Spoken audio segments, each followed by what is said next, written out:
544 games picked, 227 locks made. And it all leads to this. Yeah.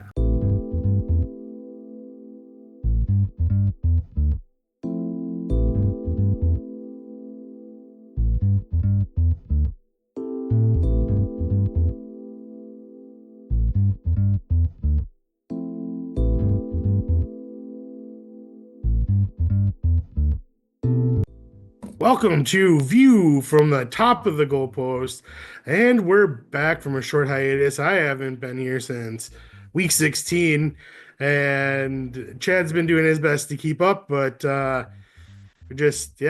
life, busy work. But I'm back. We got a playoff edition, and I am joined by the as aforementioned Chad. How are you doing?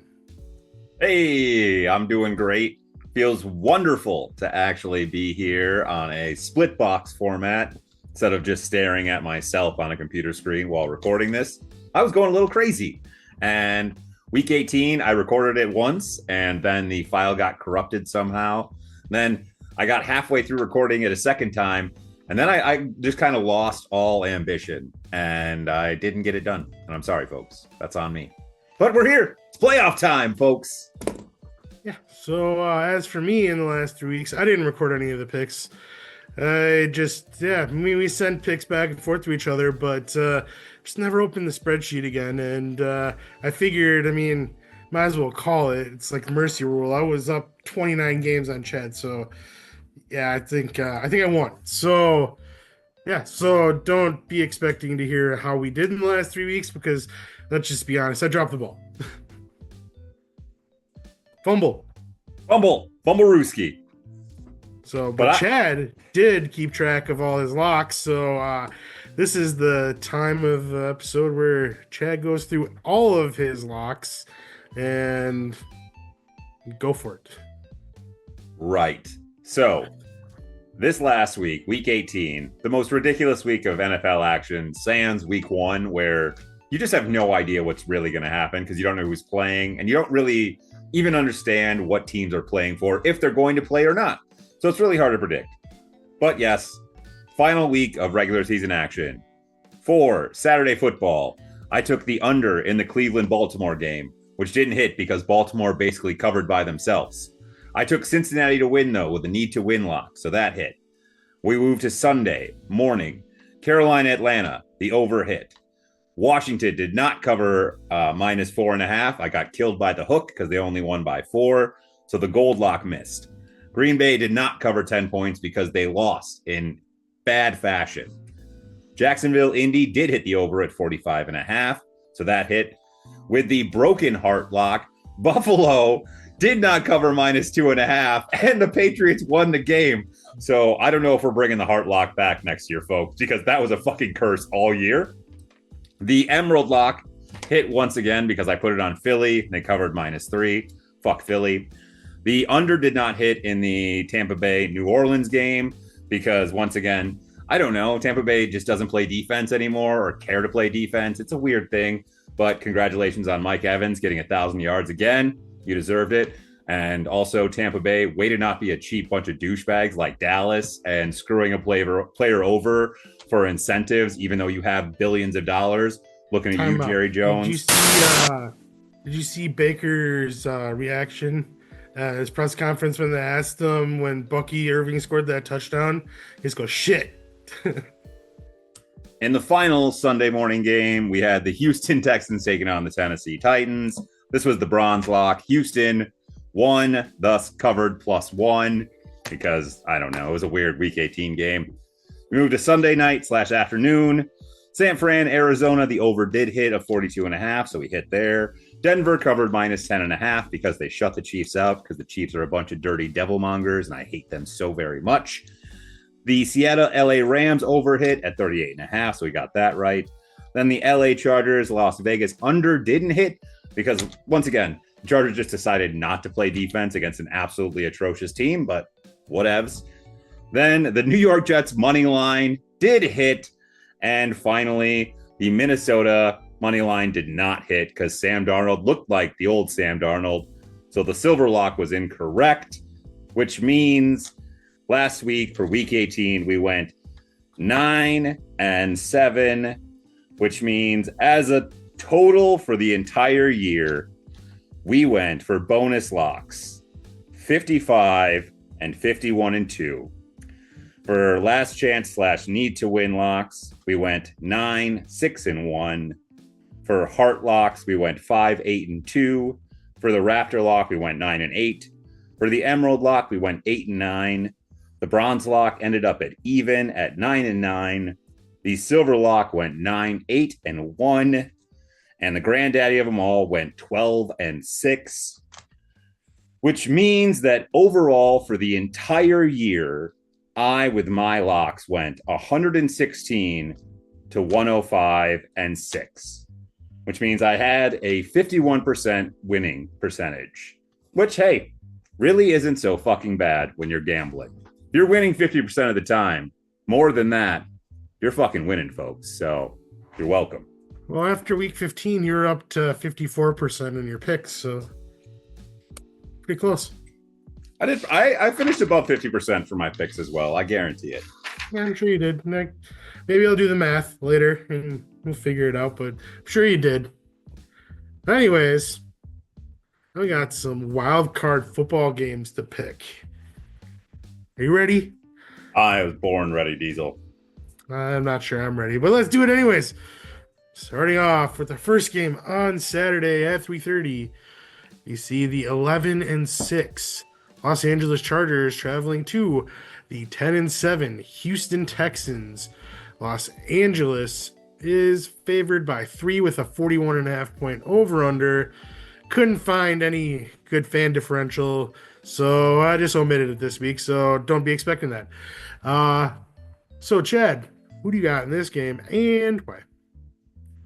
Well, Diesel, I am riding with, of course, the team that I've been riding all year, without question. I am taking the LA Chargers in this game. And I am taking the LA Chargers -3. This is one of my most confident picks of the week. Because yes, for the locks, folks, there is no gold, silver, emerald, none of that shenanigans. This is all about confidence now. Because it's the playoffs. It's time to get serious. So I'm taking the Chargers -3 with a 9 out of 10 confidence to win this game. Because I just don't believe in Houston right now. Houston is a wounded duck. They have no one at the wide receiver position. CJ Stroud has looked solid, but he has taken a big step back this year. The classic sophomore slump has hit for him. And the Chargers, they're hitting their stride when they should be hitting their stride. Justin Herbert has the most pass yards ever through his first few seasons, and he surpassed Peyton Manning for that honor this season. So you know what? We talked a lot of shit about Justin Herbert last year. We said it's a prove-it year for him. I think, once again, through injuries and so much problems, he has proved it. And Jim Harbaugh has turned this team around. And, fun fact, because it's playoff time, and if you do parlays at any bar, this is when they start throwing prop picks onto your parlay cards. So I thought I would help you all out. And just in case any of these are on there, I think you should take them. I like Herbert over 250 yards. I like McConkey over 75 or 72.5 receiving yards. And I like CJ Stroud over 0.5 interceptions, because this Chargers defense, I know they played kind of shitty against the Chargers against the Raiders last week, which, whatever, it's week 18. I think they rested a lot of people. They are still the best scoring defense in the NFL this year by leaps and bounds. I think they only gave up like 17 points a game. And that's with a like 30 plus point game they gave up to the Ravens when they lost to them. So that tells you how good they are if they offset that huge scoring game with the other games they played. So I trust this Chargers defense. I trust Justin Herbert. Give me the Chargers. And also, it'll probably bite me in the ass, and that's why it's only a confidence of 5. But I'm also taking the under in this game. And I know it's only 41, but it's playoff football. They're going to try and run the ball. I think besides McConkey and Herbert, there's the only thing. And then J.K. Dobbins. 3 guys they're going to give the ball to, and then they're just going to stifle this Houston Texans team completely. All right, I've talked enough now, Diesel. So what do you got? So I think the difference between these two teams in this game is who is going to play better defense. Because I do agree with you that I think that it's going to be a lower scoring game because for the fact I believe both teams are going to run the ball because both of them are successful at running the ball. I think that CJ Stroud hasn't had as good of a season as he did last year. It doesn't help that he's lost all of his receivers at some point this year, and now is only down to one when they started off with like 3 spectacular receivers. Not to say there isn't anybody else talented on that team. They got a great tight end. Dare Agumbawale is a Swiss Army knife that you can just basically put anywhere, and like he kicks, he does everything, turns punts. Like that guy doesn't get speed. That guy doesn't get as much credit as he's due, and he was a Badger, so that's also awesome. But the thing is, I think that the Chargers have a better defense. I think when it comes down to the end of the game and who's going to make a stop, I would put my money on the Chargers defense. I have the Chargers in this game, and I like your confidence level thing, so I'm going to join you with that, and I'm going to go with a 7 out of 10 confidence in this game because I do think, I mean, with Houston playing at home, I could see maybe the Chargers coming out a little, I don't know, like sometimes the Chargers come out a little slow. And if Houston comes out and punches them in the face, like, you know, we could have a game on our hands. And if the Chargers have to play catch up, that means CJ Stroud is having a like spectacular game, in my opinion. So I wouldn't like the Chargers in that fact. That's the only reason I'm going 7 out of 10. But I got the Chargers as well. Moving on to the next game on Saturday, we see division foes. We get round 3 of the 10-7 Pittsburgh Steelers traveling to the division winner, 12-5 Baltimore Ravens. Baltimore is favored by 9.5, which is just insane, especially in the playoffs, with a 43.5 point over/under. They're both 1-1 against each other this year. I think that the Baltimore is favored by too much because it's a division game. I've been saying it all year long. Like, division games are different. Pittsburgh knows Baltimore. And you know who's had Baltimore's number like entire existence of the Baltimore Ravens? The Pittsburgh Steelers. So I would not doubt the Steelers could win this game. I am not picking the Steelers because Baltimore has the MVP. Baltimore has a rushing attack better than any rushing attack in the NFL. And the only reason they have 5 losses this year is because they have holes in their defense. Their defense could be a little bit better. But that offense, I mean, yes, and I don't understand how they're favored by 9.5 with Zay Flowers. Just saying. He's already been ruled out of the game this week. Or I think they haven't technically ruled him out of the game. Oh, no, they did. Practiced. Okay. They did. So, yeah, that's a big number right there. But still, I see Derrick Henry, like, running through that steel curtain. I just don't think they're going to have an answer for Baltimore. I think Baltimore is a team on a mission. They lost last year in the AFC Championship. It's really hard to get back, and like you can't waste the opportunity that they have, and I think they know that. I like Baltimore in this game like a lot. I got 9 out of 10 confidence in Baltimore in this game.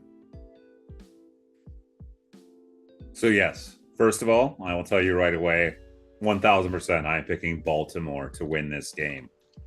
But you know what, Diesel? You're right.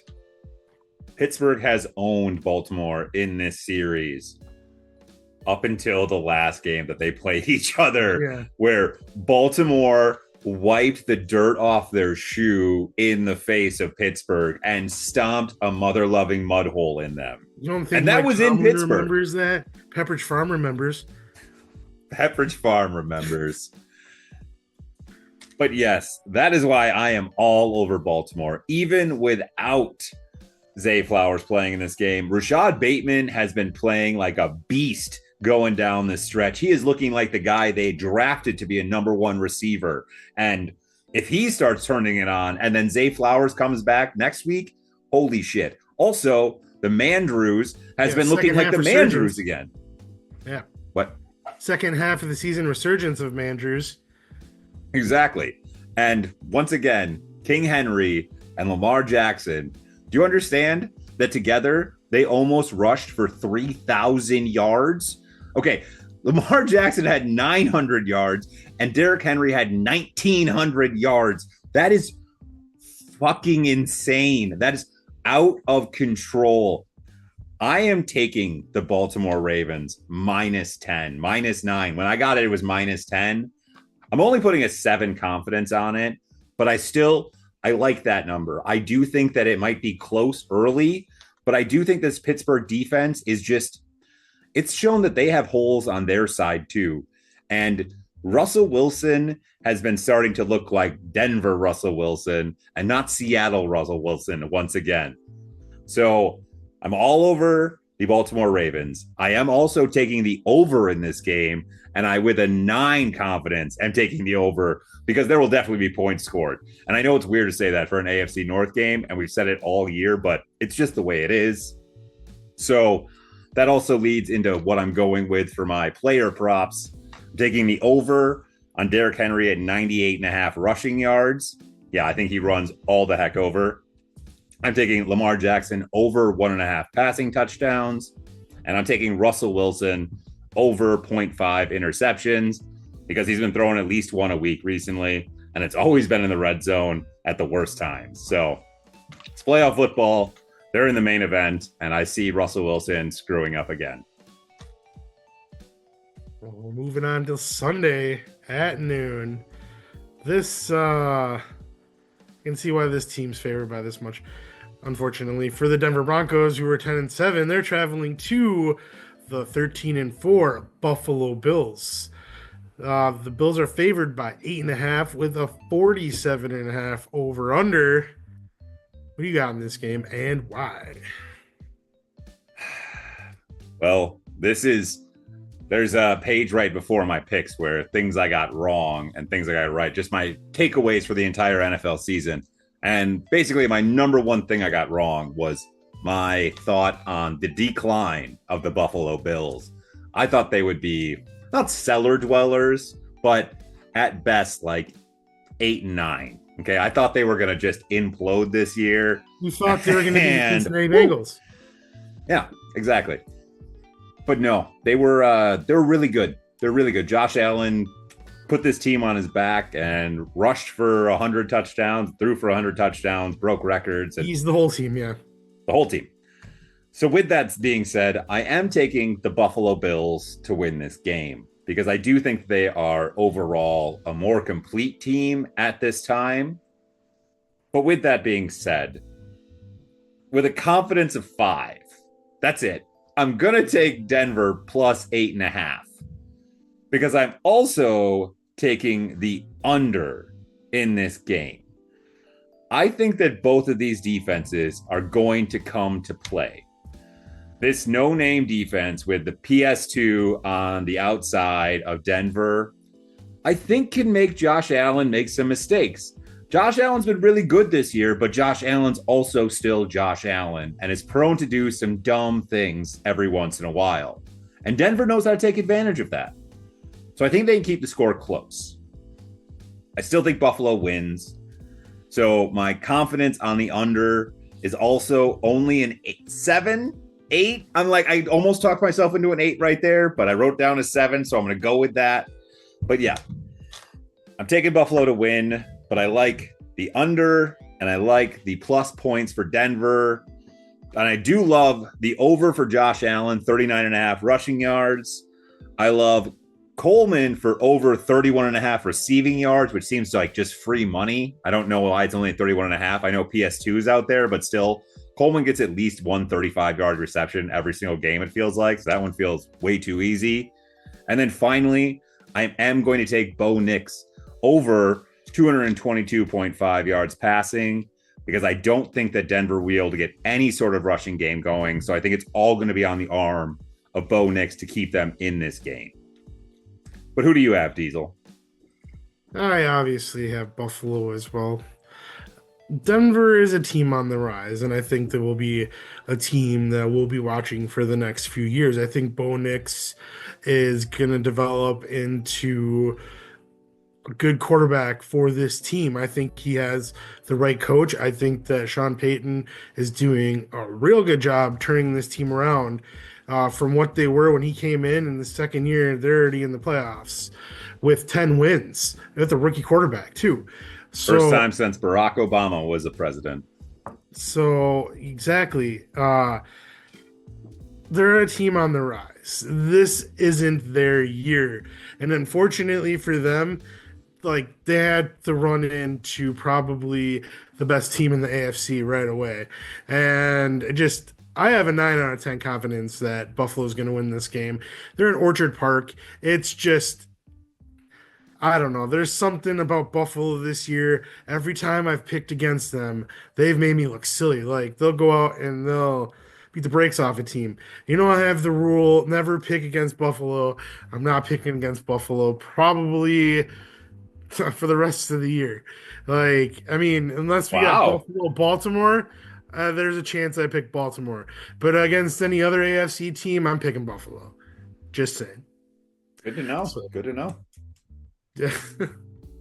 Well, moving on to the 3:30 game on Sunday.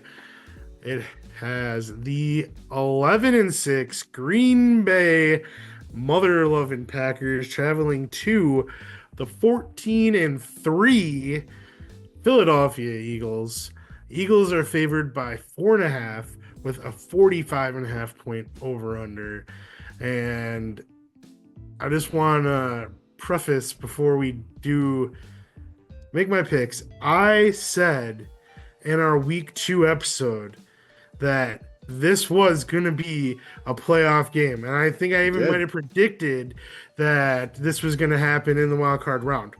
And it was going to be because of the fact that Philadelphia beat Green Bay, but I mean, it wasn't. Green Bay lost the division by a lot, but the timing looked good.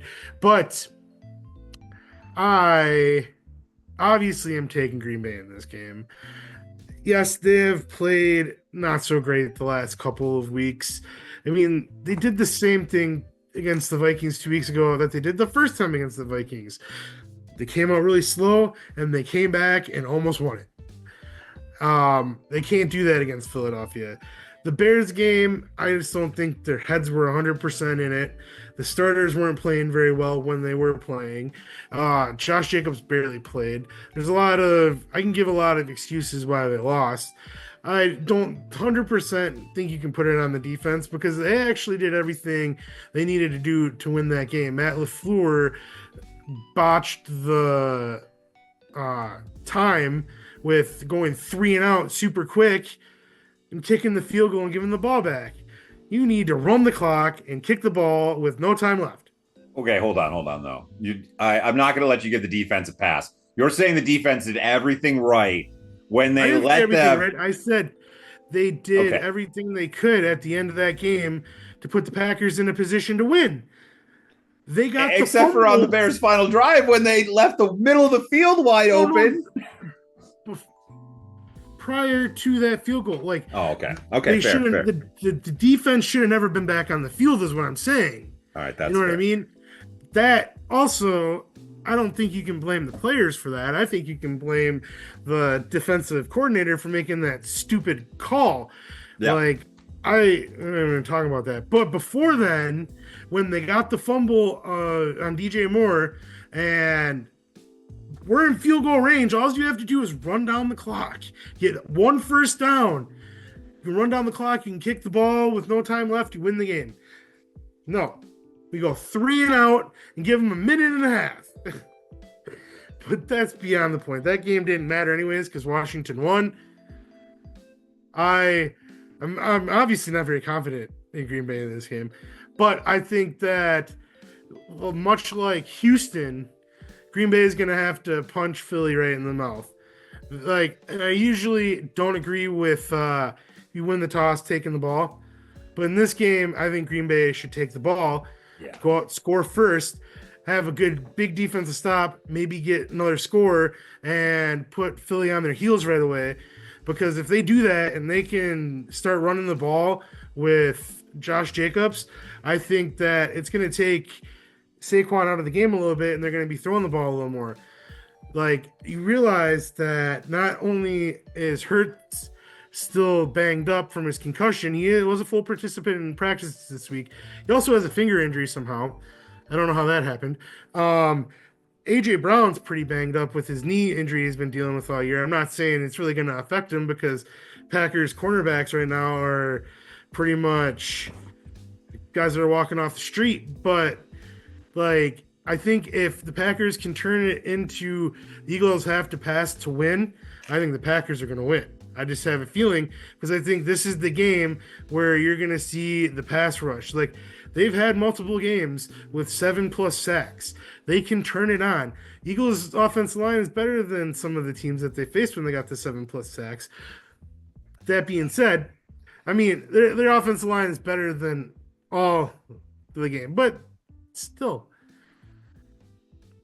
I'm just saying. I'm just trying to, I told you, I don't have that much confidence. I'm giving the Packers a 4 out of 10 here, okay? I'm just trying to talk myself into it's going to be okay. They're going to win this game because I do believe they can win this game. I do believe they're good enough to win this game. But are they actually going to win this game? I don't know. But I'm picking them. So go ahead.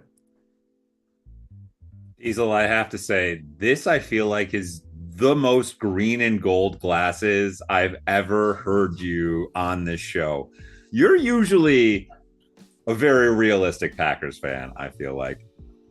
Diesel, you did not address the major elephant in the room about the Packers. You talked about a lot of injuries for the Philadelphia Eagles, but you didn't mention the fact that your number one deep threat who takes the top off of defenses, even if he's not getting the ball, he's still running those deep routes to scare the shit out of safeties. He's out. He's done for the year. Torn ACL. I'm not worried. Okay, cool. Awesome. Well, then the guy who throws the football around banged up his elbow in the last game. How do you feel about that? He was a full participant in practice today. So was Jalen Hurts then. You can't have it both ways. Fine. You can't have it both ways. You can't. He's fine. Once again, this is the most Hurts green and gold. The last 3 games. Okay. Green and gold glasses I've ever seen you have, honestly. And it's nothing wrong with that. They're your team. I'm not railing on you for it at all. Last time these two teams played in the playoffs, Chad. I know that doesn't matter, but the Packers ended up beating them in the wild card round and went to the Super Bowl and won it. I'm just saying. Totally different squads. There's not a single player from either of those teams on either of these teams. No, not a chance. You could, tight end wise, I'm pretty sure you could compare tight ends. No. Okay. We're not getting into that debate right now. Okay, I'm going to tell you, I'm going to go through my player props real quick for you before I just go into the actual game, why I'm picking the way I am. First of all, I'm taking over 0.5 interceptions for Jordan Love because he has a banged up elbow, and he's also been throwing a pick a game every game this year as my fantasy quarterback in multiple leagues. All right, wait. Time out. When was the last time Jordan Love threw an interception, Chad? Tell me this. I know, it was actually week. It was before Thunder Trio. I will tell you. I don't remember what game it was, but it was the week before the bye. He hasn't thrown a single interception since after the bye. You know why? Because he was healthy. So that definitely helps your point. But I don't care. I'm just telling you. You and he's not healthy. Interception every single game. Yeah. But he's not healthy. Anytime he's not healthy, he throws a pick. So, boom, roasted, lawyered. All right, I'm taking Barkley over 101.5 yards rushing because I think you can tell me whatever last week didn't matter. Their heads weren't in the game, whatever. DeAndre Swift scored a rushing touchdown for the first time since week 8. All right. And you can't tell me that there's not something to that you let your defense score or not stop a guy who every other defense the Bears have played have stopped. Just throwing that out there. And finally, I'm taking Josh Jacobs over 18 and a half rushing attempts because I think that if the Packers do stand any shot in this game, it's because Josh Jacobs is just handed the rock and fed over and over and over again. Now to the actual game. Philly's going to fucking roll the Packers in this game. I'm sorry, Diesel. The Packers are a wounded animal right now. They are. I've said this multiple times this year on this podcast. Next year is the Packers' year. They're going to get a few more studs in there to play D-line. They are going to be able to actually get a pass rush. And I swear to God, if you bring up, they've gotten these 7 and 6+ sacks. It was against the Bears and the Seattle Seahawks that they did these things. Titans. And the Titans. So great. Good job. You just add to my fuel to my fire. They, against good teams, have gotten no sacks. And against Caleb Williams this last week, the most sacked quarterback in the NFL. Diesel, tell me, how many sacks did they get? At home. It wasn't even in Chicago. It was in Lambeau motherfucking Field. How many sacks did they get against Caleb Williams? I don't care, Chad. No. I asked you a question. How many sacks? I don't know because Zero. Well, I didn't pay attention to the whole game. But you do realize the Packers are a top 10 defense in this league and are also just outside of the top 10 in sacks. So you act like they can't get sacks. They do. They got sacks in bunches against bad teams. Against every good team, they've gotten no sacks. They didn't get any sacks against Sam Darnold. They didn't get any sacks against Jared Goff. They didn't get any sacks against Jalen Hurts. They get sacks against Jared Goff. Would they have 2? That's more than they got against Caleb Williams. Do you realize that if one finger didn't touch a field goal in Soldier Field, the Packers would have gone defeated against the NFC North? They would have lost every single game they played. They are not a good team this year, Diesel. I am sorry to tell you, they just aren't. They're going to get rolled in Philadelphia. You realize they have not lost a game by more than a single possession. Because teams take their foot off the gas because they get up by so much on them, and then they take their foot off the gas. That's not why they lost to the Eagles. Okay, at the beginning of the year. That was week 1. Like, that was so long ago. That was a different game altogether. Like, that was 2 different teams, and you know that's true. I don't think that was 2 different teams. I think they're pretty much in the same spot as they were when they left that game. I could not disagree with you more on that. The Eagles' offensive line has come together so much more than the Packers' offensive line has. Like, hey, who's the number 1 running back in the NFL? Who rushed for over 2,000 yards? Well, I mean, who's the number 3 running back in the NFL? Nope, he was number 6, buddy. Well, who is the number 3 running back in the NFL? Bijan Robinson. That makes sense. Followed by number 4, Okay. Who's number 1 in yards after contact? Tell me that. I'm actually pretty sure it's Bucky Irvin. It's not. It's Josh Jacobs. He leads the league in yards after contact. Well, that means that his offensive line ain't doing their job because he keeps getting hit. Because the contact comes like 6 yards down the field, Chad.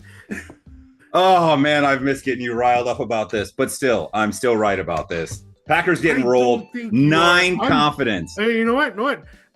10 confidence on the Packers.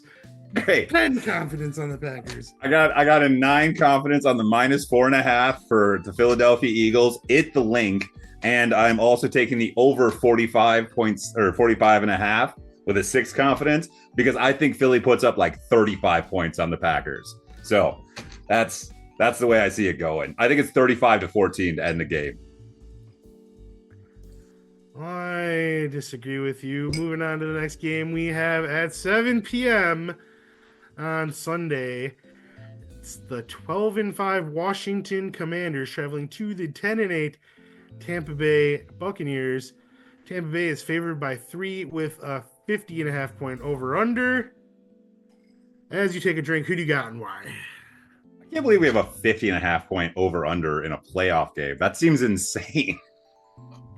But in this game, I Of course. Come on. I mean, I was rooting for Atlanta all year, but now that we've come to this point and they're no longer here, Diesel might have been the proprietor of this bandwagon, but I jumped on pretty early. Give me the cockroach, Baker Mayfield and the Tampa Bay Buccaneers.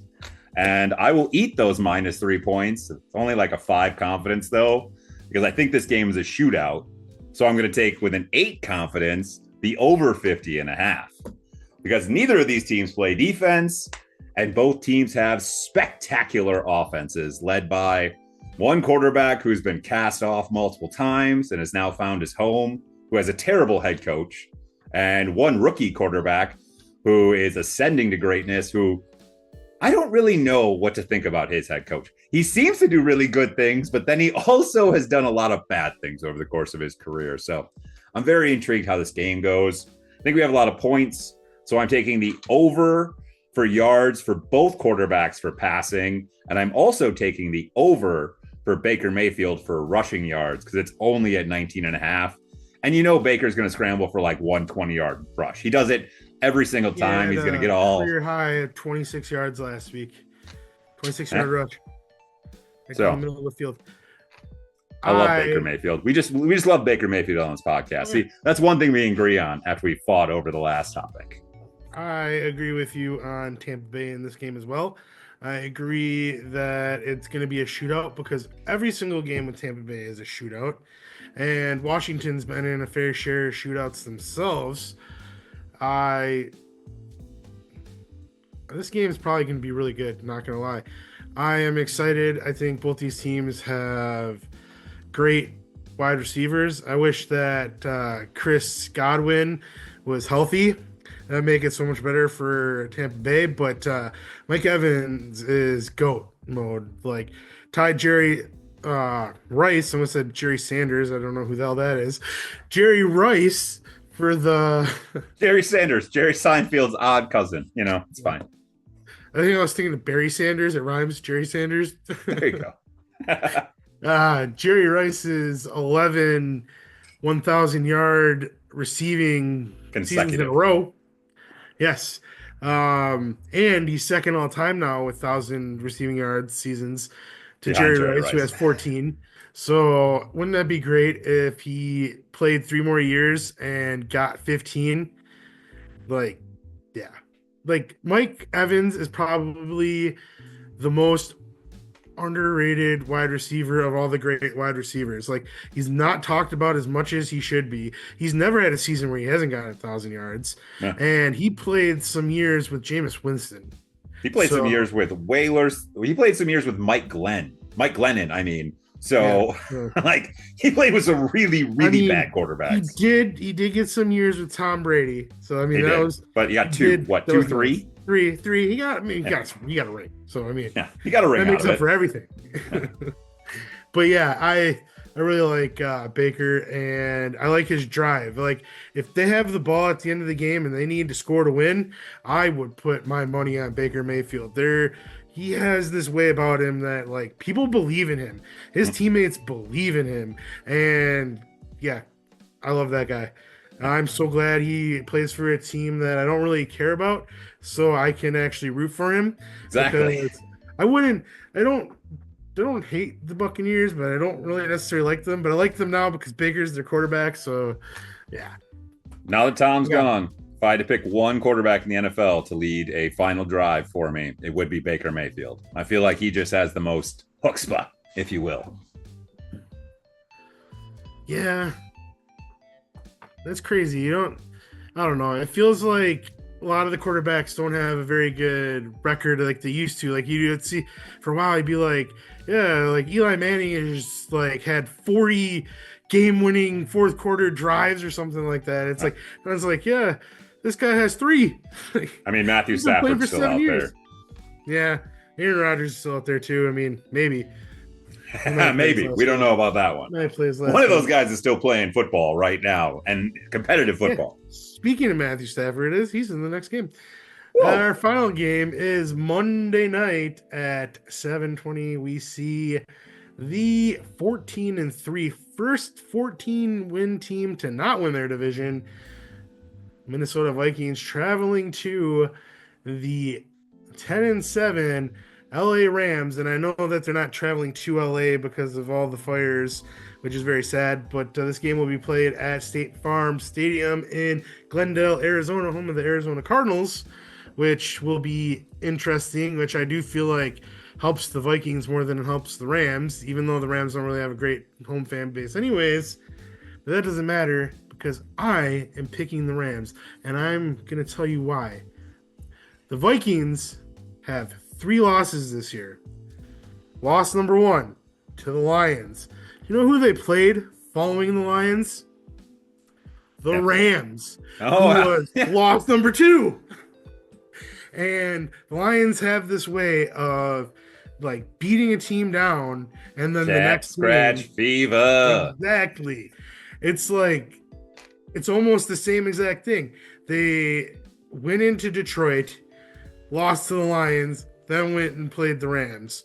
They had to travel west to play the Rams. Same exact scenario. With the way Darnold played last week, the way the Rams have been playing up until last week when they sat their starters for some reason. I mean, I get it.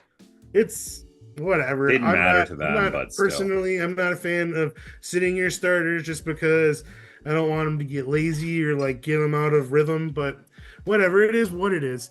I think that the Rams have a really like Jared Verse on that defense has made up for everything they lost from retiring.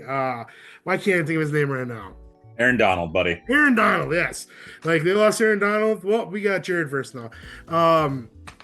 Defense is really good. That offense is really good. People are healthy on that offense. They got a healthy Karen Williams. They got a healthy Cooper Kupp. They got a healthy Puka Nacua. They got everybody. Tyler Higbee didn't score a touchdown until like week 15, so he's due. It's like, I don't know. This Rams team just, they feel better to me than the Vikings. And I've been calling the Vikings fool's gold all year. And last week, if we were recorded, you would have known that I was heavily rooting for the Vikings last week because I respected them more than the Lions. And they let me down just like they always do. They always let me down, those Vikings. So, yeah, go Rams. Screw the Vikings. Yeah. The Jared Verse being defensive rookie of the year, like basically it's what all the betting odds say, and he deserves it very much. Oh, yeah, for sure. Is the only thing I can hang my hat on for my predictions from beginning of the year. I mean, I got a few things right, but that I told everyone, I was like, I love Jared Verse. He is going into a perfect situation for him. And, I just for once was right. And I'm very happy about that. Well, you got the defensive rookie of the year right. I got the offensive rookie of the year right. So let's call the whole thing off. Look at that. We could have bet some money and you could have made some real cash if you'd have listened to us, because both of them were not. Jaden Daniels was pretty high, but I don't know if he was super high. Caleb Williams was definitely like. Oh, yeah. And Jared Verse was way down there. He was like plus 2,000. So I had Cooper DeJean, who, if he would have played the whole season, he probably would have been up for the award. But yeah, he had a great year, He missed the first quarter of the season. So, but anyways, go on with your Rams and Vikings. Back to Minnesota versus the LA Rams. So I'll run through my player locks real quick for you. So I am taking the over on 0.25 sacks for Jared Verse in this game. I think he definitely gets at least one sack, or half a sack, if you will. I am taking the under 13.5 attempts for Aaron Jones because, I don't think they're going to be able to run the ball much against this Rams defense.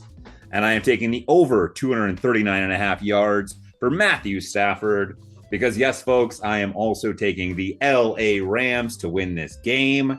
I am taking the money line on the Rams with a 8 confidence on this, but I am also taking the over 46.5 points. I do think that the Vikings will put up a fight in this game. I don't think Sam Darnold will look nearly as scared as he did last week. He will not see nearly as many ghosts not playing a division foe, and I don't know what happened last week. And let's be honest, Detroit's defense is a tad bit better than But is it LA's, like, I mean, they were playing fourth stringers. I get that their defensive coordinator has like 7 head coaching, or he's being I don't interviewed know. for That every head coaching Darius position Smith while they're on the trade bye though week. was like a lifesaver for that defense for real though. I don't know. I love and hate that guy at the same time. Yeah, he is the NFC North wrecker for whatever team he's not playing for at the time. But yeah, I like the Rams. I like the over in this game. I love Matthew Stafford. I love this Rams offense. I have all year. This is another thing that I can hang my hat on. I told everyone at the beginning of the year, before the season even started, the Rams were winning the West. Everyone called me a fool. They were like the old man Rams. I was like, I know you can't name anyone on this defense besides the guy they just drafted, but I'm telling you, it's going to be good. And this offense, Matthew Stafford is a beast still to this day. And I don't know how much longer he's playing. So I said it might be his swan song last year. This might be his swan song this year. I mean, the dude is not getting any younger. So give me the Rams. I really hope they make a deep playoff run this year. I mean, as for Stafford, I think he still has a couple years left in him. He was drafted in 09. It seems like he's been in the league longer than that, even. Like, it seems like he's been in the league for 20 years. I know, but he's just had so many like bad like nerve injuries and back injuries. I get that, but like, let's get honest. He's playing some of the best football of his career this year. Like, it might not be his best year. It's probably the first year with the Rams was his best year, but like, he's still playing at a high level, better than most quarterbacks in this league. Yeah. And for anyone that doesn't think that he deserves to be in the Hall of Fame is just crazy. I just don't. Yeah. I don't understand that thought. He's done everything that he needed to do besides win an MVP. Yeah. And the reason he didn't win an MVP is because he played for the Lions for so long. So that wasn't his fault. Yeah, he can't help where he was drafted, and you know. But yes, you have to remember though as well. Last year he missed half the season because he had nerve damage and couldn't grip a football. So you know, there's not. I just don't think there's a lot of time left in the Stafford tank. I hope there's a few more years left. I really do. I'm not rooting against him. Get a good 2 more seasons at least. I have a feeling. I think that McVay is going to stay as long as Stafford stays. And I think they got a good connection. I don't know. I don't really see like said McVay coaching any other quarterback, at least not right now. I think that maybe somewhere down the line he'll come back into coaching because he's so young. But I don't know. I would be scared of the Rams if I was any team that was playing them. They can get any team. They like you. Credit to you. You did say that they were going to win the West. No one knew what was going to happen to the 49ers, but I mean that's not an excuse either. So I credit to you for that pick because I didn't have them winning the West. I think that I had them second. I think I finally decided that the Seahawks weren't going to be as good as they were, and they turned out to win 10 games. Yeah. Which is good for Geno, though, making those incentives. Yeah. Like, good for him, man. Like, you know, like, I know you don't hate Geno, but you're just not as big of a fan of Geno. Like I'm not saying, like, I'm a monster fan of the guy, but, like, I like what he's done with his career, and, like, I'm just happy for the guy that he made it work, you know? There's very few people in the world that I actually actively root against. Harrison Butker and the whole Philadelphia Eagles organization. But sans that, in general, I want to see every other human, do well in their life. I don't want anyone to have a sucky time. So I don't hate Geno Smith. I just don't think he's a good quarterback. But yeah, I'm very happy for him. Make your money, man. I think that if he would have done this for like a team, I don't know, the Browns, you probably would have liked him better. I don't know. I just feel like you also have this weird relationship with the Sea Chickens, So like, yeah, I don't really like. Yeah, they rub me the wrong way. I don't know.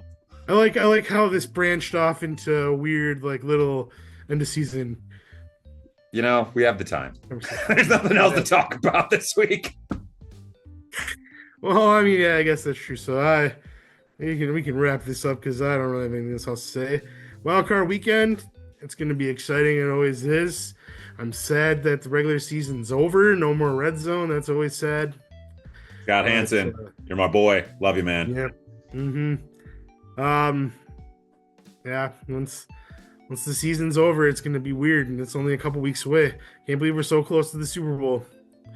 But I already miss fantasy football so much. Even though I had the worst year ever in fantasy football, I still miss it. And that's how sick I am. That's how sick I am. yeah, I wish I would have done a little bit better, but what are you going to do? But that being said, be sure to follow us on every platform we're on. If you're on YouTube, be sure to hit the like, thumbs up, and the bell notification bell so you know when we upload because we've been infrequent lately. But other than that, be sure to leave a comment. What should we comment this week?